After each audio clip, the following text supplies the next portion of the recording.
Mahe sub registrar office മയ്യഴിയിലെ സാധാരണക്കാരെ അനാവശ്യ കാരണങ്ങൾ പറഞ്ഞ് ബുദ്ധിമുട്ടിക്കുന്ന നടപടിയിൽ പ്രതിഷേധിച്ച് മേഖലാ യൂത്ത് കോൺഗ്രസിന്റെ നേതൃത്വത്തിൽ രജിസ്ട്രാറെ ഉപരോധിച്ചു. കഴിഞ്ഞ 4 ദിവസങ്ങളിലായി ഈസ്റ്റ് പള്ളൂരിലെ ക്യാൻസർ രോഗിയെ അനാവശ്യ കാരണങ്ങൾ പറഞ്ഞ് അദ്ദേഹത്തിന്റെ ആരോഗ്യനില പോലും മാനിക്കാതെ ബുദ്ധിമുട്ടിക്കുന്ന നടപടിയിൽ പ്രതിഷേധിച്ചാണ് ഉപരോധം. രജിസ്ട്രാർക്കെതിരെ ഇതിനോടകം നിരവധി പരാതികളാണ് ഉള്ളതെന്നും യൂത്ത് കോൺഗ്രസ് ആരോപിച്ചു. ആധാരത്തിന്റെ ഉള്ളിലല്ല പ്രശ്നമുള്ളത്, ഇവർ ആധാരത്തിന്റെ വിഷയം ഇവർക്ക് പറഞ്ഞെടുത്തൂടെ? നിങ്ങൾ എന്തിനീ 5 മണി വരെ ഇവിടെ ഇരിപ്പിച്ചത്? ഞങ്ങൾക്ക് അതറിയേണ്ടത്.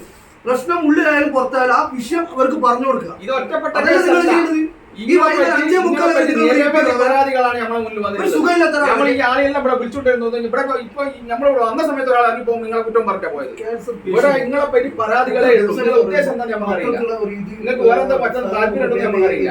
നിങ്ങൾ ഇവിടെ വരുന്ന ആളുകളെ പരമാവധി അവരെ വെറുപ്പിച്ചിട്ട് ഞങ്ങൾ വിടുന്നത്.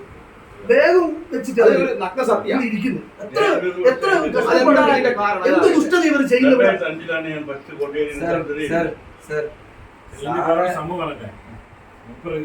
മലബാർ ക്യാൻസർ സെന്ററിൽ അത്യാവശ്യം രോഗികൾക്ക് ധൈര്യം കൊടുക്കാൻ ക്ലാസ് എടുക്കാൻ പോകുന്നതാണ്. സാധാരണക്കാരനെ ബുദ്ധിമുട്ടിക്കുന്ന നടപടിക്കെതിരെ പ്രതിഷേധ പരിപാടികളുമായി മുന്നോട്ടു പോകുമെന്ന് youth Congress president KP Rajilesh പറഞ്ഞു. മാഹി മേഖല youth Congress vice president Muhammad Sarfas, സംസ്ഥാന യൂത്ത് കോൺഗ്രസ് സെക്രട്ടറിമാരായ Sreejesh MK, Ali Akbar Hashim, block Congress general secretary Shyamjith Parakkal, secretary Ajayan Puzhiyil തുടങ്ങിയവർ പങ്കെടുത്തു. സമഗ്ര ന്യൂസ് തലശ്ശേരി.